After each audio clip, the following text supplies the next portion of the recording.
How to use Etsy app for sellers.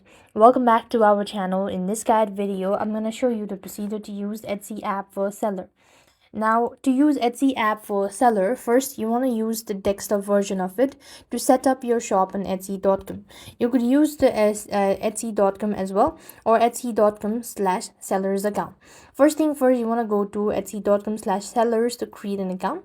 So basically, you could go with your Google account, you could go with your Facebook account, or you could go with your uh, Apple ID as well.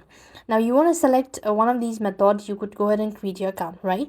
Once you're done creating your account, you need to set up how you will be paid and how you will pay Etsy's fee through your shop payment settings. Then you have to get the app for your mobile device and log in with your Etsy account. And that's how you should be able to use Etsy app for seller.